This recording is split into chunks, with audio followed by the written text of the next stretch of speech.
Welcome to the Stoic Responder Podcast. I'm your host, Christopher Healy. As a special agent who spent more than 15 years conducting large-scale fraud, money laundering, and public corruption investigations, Stoic philosophy provided a mindset edge that became the foundation of my professional success. My mission today is to share those same ancient mindset lessons with you so that you can turn obstacles into opportunities and adversity into advantage. Time to muster up.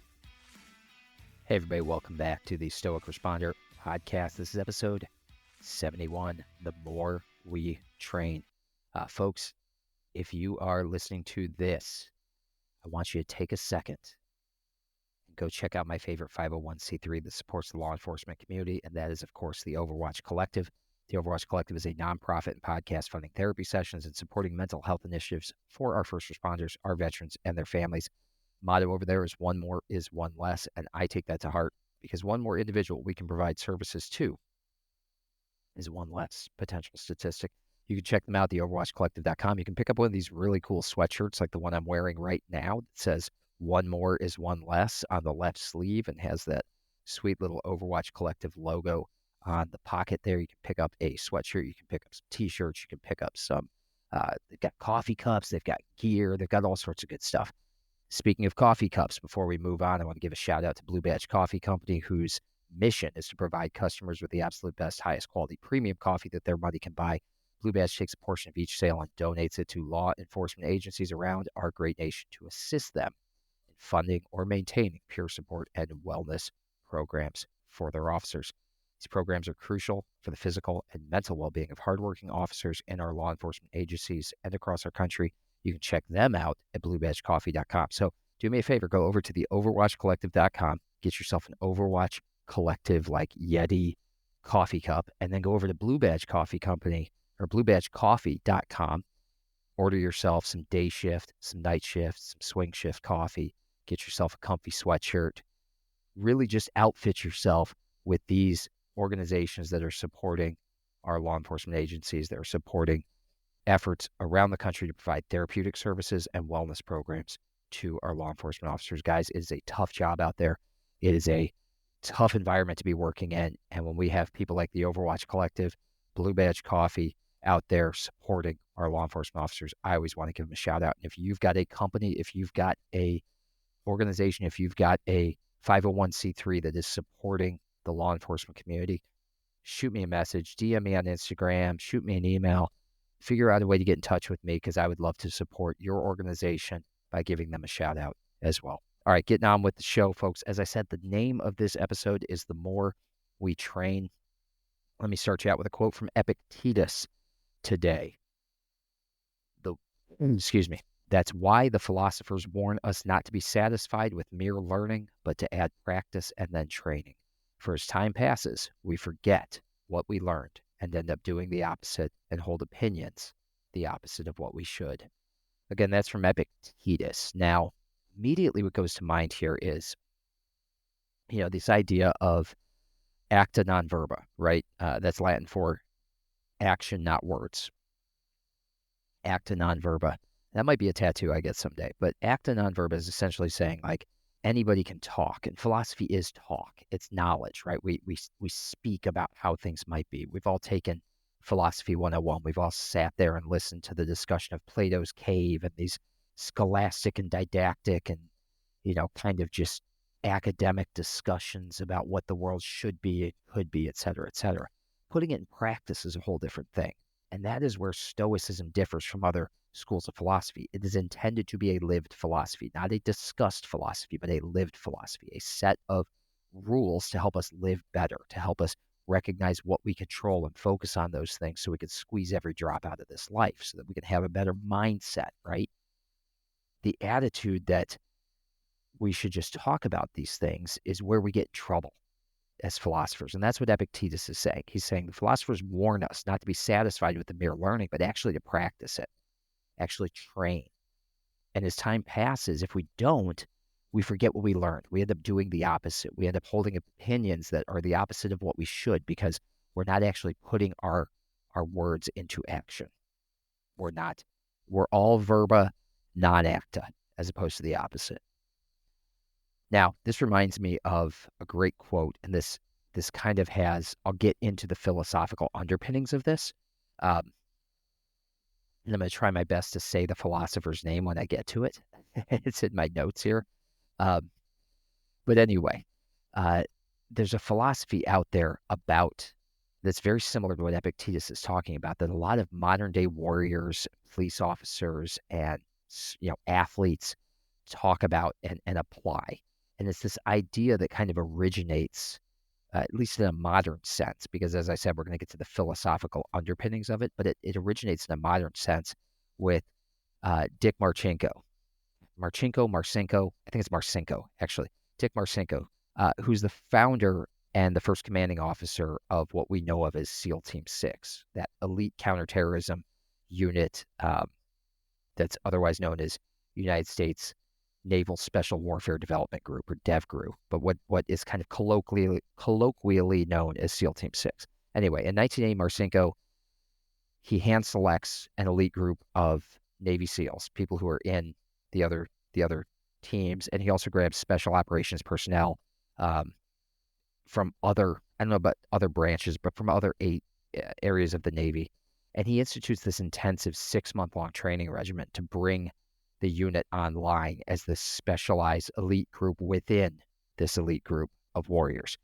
And essentially wanted to create a counterterrorism unit that was going to be one of the most effective counterterrorism units in the world. Now, if you've read his book, if you've read Rogue Warrior, he talks a lot about this. He talks about his life story. He talks about how he kind of came to develop this. And Marcinko he passed away last year, but he's say a controversial character. Do your own research, and we don't have time for all of it here, but he's kind of a controversial character. But he had this idea in his head, and I think it was inspired, if I remember, by the Iran hostage situation, to create this elite counterterrorism unit. And so he grabs a group of people that he identifies as the right fit, the right mix, and he grabs Navy SEALs, he grabs other special operations personnel, and he institutes this intensive 6-month training program to bring this unit together and bring it online. And over the next 3 years, under his leadership, they develop into exactly what he envisioned, this effective and elite counterterrorism unit, one of the most elite counterterrorism units in the world. And to create this unit, he emphasized the importance of training under the conditions that closely resembled the real-world situations that they were likely to face. And again, he detailed these tactics. He detailed all of this in his book, Rogue Warrior. If you haven't read it, it's one of those that should be on like every guy's bookshelf. Rogue Warrior. It's an interesting read, even if you're not into like kind of all this stuff. But it's a cool read. And you've probably heard some of the pearls of wisdom, which is kind of what I was getting to, even if you haven't read the book. You've probably heard it from one of your own instructors at the academy. You've probably heard it from one of your own coaches if you played sports in high school or college. And some of those pearls of wisdom are train like you fight, fight like you train. Or the more you sweat in training, the less you bleed in combat. If you've ever heard those things said to you, that comes directly out of Rogue Warrior. That's like Marcinko's like distilled down to bite-sized pearls of wisdom. That's like what the book is all about. And so he brings this operational philosophy to his command that places an emphasis on continuous learning, but also on application. And that's what, again, to bring it back to what Epictetus is telling us. Philosophers warn us not to be satisfied with merely learning. We have to practice. We have to continue to train. We have to continue to instill. It's not just learning, it's application. And that's what Marcinko does here. Now, listen, you don't have to be an elite, SEAL team operator. You don't have to be a SWAT boy to understand the value of applying the same rigor to your own life and education. We just tend to not do that. We tend to forget, right? We tend to leave it for these elite operators to live by that ethos. But we can live by that ethos in our day-to-day life, and we should. Continuous learning and application should be what drives us on a daily basis. Think about it. And this is where I'm going to get into the Greek philosopher whose name I'm going to butcher, but there's a Greek philosopher, Archilochus, I believe is how it's pronounced. Whatever. We'll just say it's a Greek philosopher. There's a Greek philosopher, not a warrior, that actually was the originator of Marcinko's admonition to his men that you don't rise to the occasion, you sink to the level of your training. That comes directly out of classical Greek philosophy. You don't rise to the occasion, you sink to the level of your training. So this isn't new. He just took that ancient Greek wisdom and applied it to elite military operations and training. He just took that same value of rigorous application of that which we've learned, applied to this particular scenario, this situation. I want to make the most elite counterterrorism unit in the world. Let's take the same school of thought. You don't rise to the occasion, you sink to the level of your training. Let's raise the training up. Let's train like we fight so that we fight like we train. Let's sweat more in training so we bleed less in combat. You can take that same operating philosophy, that same underpinning from that ancient Greek philosophy, and you can apply it to any aspect of your life. You will rise to the occasion. You will rise to the level of your training. If the level of your training is high, if it is elite, whether that's in training for, a triathlon. My friend Manny, shout out to Manny Lopez. He just finished number 2 overall at Ironman Maryland this past weekend. Not like number 2 in his age group. He won his age group. He finished number 2 overall. Did a sub-9 Ironman triathlon. Now, Manny and I used to train together 10 years ago. And we were pretty much on par with one another. He's younger than me, like 5-6 years younger than me. But we were pretty much on par with one another. We would go for a bike ride and a run. He was a stronger cyclist than me. I was a stronger swimmer. And he was a slightly better runner a decade ago. I stopped racing. Manny has continued to train at a very high level, tweaking, getting a little better, getting a little better, 1% better, 1% better. And what's he doing now? A decade later, he's going out there and literally beating professionals. He's a teacher. He's not a professional triathlete. He's a teacher. He's out there beating professionals and finishing number 2 overall in an Ironman race because he is raising the level of his training so that when he gets on the race course, he doesn't sink to the level of his training. The level of his training is high. There's nowhere to sink to, right? He's rising to the occasion because his training is there. It's where it needs to be. You can apply that same theory to any aspect of your life, to how you manage your job, to how you show up for your family, to how you train physically. I have been going and working my butt off in the gym, but I have not been tracking my macros. I turned 45 a couple of weeks ago. I realized it doesn't work that way anymore. You can't just keep the pounds off if you're not actually tracking what you manage or what you measure. You can manage. If you're not doing that, you're going to overeat. The chances of you wasting your workouts is far higher. And so I dialed that in. I went back to tracking my macros. I went back to giving myself calorie restrictions. I went back to making sure that I'm getting enough protein in. I'm not just winging it, in other words, because I don't want to waste those workouts. Because again, you don't rise to the occasion, you sink to the level of your training. So if you are not doing this on a daily basis, if you're not adding this into your routine, if you're not being deliberate with how you train so that you do rise to the occasion, then you will sink to the level of your training. So again, taking it from me, I've watched a contemporary of mine, a guy I used to train with, raise himself up so that his floor is far higher than the ceiling for most people because he's raised the level of his training. He's taken that same operational philosophy that an elite SEAL warrior like Dick Marcinko instilled in his men to create one of the most effective counterterrorism units in the world. You can do that same thing in your hobby, if it's triathlon or running, if it's going to the gym, or in your personal life and how you show up for your wife and how you show up for your kids. So keep this in mind. Train like you fight like you train. The more you sweat in training, the less you bleed in combat. You don't rise to the occasion. You sink to the level of your training. All those things are true, and they go back 2,500 years.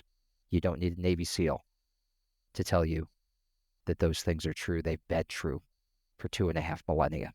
So whether physical, mental, tactical, or philosophical, you will get out of life what you are willing to put into it. It is up to you whether what you get out of it is blood or sweat. All right, folks. Let me give you a journal quote. I'll get you out of here. Take out your Big Chief notebook, take out your pen and paper, write this down, and be honest with how you answer. Based on my level of training, how likely am I to rise to the occasion? Based on my level of training, in whatever it is, what am I doing every day, right? That's your training. Based on my level of training, how likely am I to rise to the occasion? All right, folks, thanks so much for listening. If you'd like to support this podcast, the easiest way to do it is to go pick up a copy of my book. It's called In Valor, 365 Stoic Meditations for First Responders. It's available on Amazon, Barnes & Noble, Walmart, Apple Books, anywhere you get your books. You can get it on digital download for Kindle or Nook right now, instantly, or you can get the paperback edition if you order it on Amazon Prime. You can have it tomorrow or the next day. So go order it right now. Put the phone down. Go order your copy of In Valor, 365 Stoic Meditations for First Responders. Absent that, you can go over to the Substack, the stoicresponder.substack.com. You can sign up for free right there to get this podcast delivered to your email inbox 4 times a week. You're also going to get any newsletters that I put out. Sometimes I put out 1 a week, sometimes 2. Sometimes you don't get one. But any newsletters I put out are going to go directly to your email via that Substack. And finally, the easiest way, that costs you nothing, the easiest way to support this podcast is to subscribe and to leave it a review. If you've read my book, if you have my book, leave it a review. The best thing that you can do to help me and keep this podcast going is to spread the word. And the easiest way to do that is to subscribe, leave a review. So that's what we got going on, folks. I got 2 more episodes for you this week. I hope this has been impactful. That level of thinking has certainly been impactful for me. So we'll see you tomorrow. Until next time, you are out of roll. Thank you for listening. If you enjoyed this episode, please take a moment to subscribe, like, rate, and share this podcast so that we can spread the benefits of Stoicism to other first responders. It will only take you a few moments, but it can help us tremendously. Until next time, out of roll.